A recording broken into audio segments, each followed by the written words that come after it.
अल्पावधीतच जनसामान्यांचा आवाज बनलेली आणि महाराष्ट्रातील चालू घडामोडी ठळक ताज्या बातम्या पाहण्यासाठी ब्रेकिंग न्यूज मराठी या वृत्तवाहिनीला सबस्क्राइब करायला विसरू नका।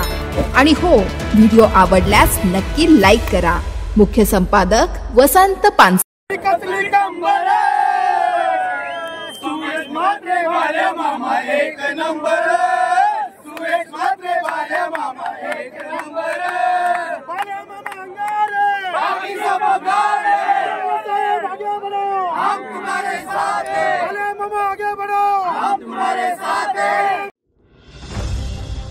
भिवंडीत भाजपाला धक्का, कपिल पाटील पराभूत,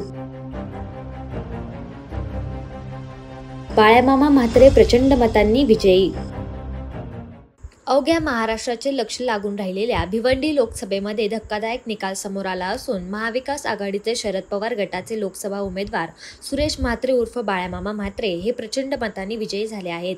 या ठिकाणी 2 टर्म लोकसभेचे खासदार व काही वर्ष केंद्रीय मंत्री म्हणून काम केलेले कपिल पाटील यांचा मात्र धक्कादायक पराभव झाला आहे।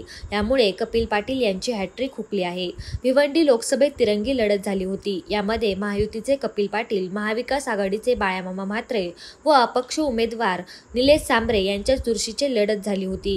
त्यामध्ये बाळामामा म्हात्रे हे विजयी झाले असून 2 नंबरवर कपिल पाटील तर निलेश सांबरे हे 3 नंबरवर फेकले गेले आहेत। Breaking news Marathi ground report Bhiwandi.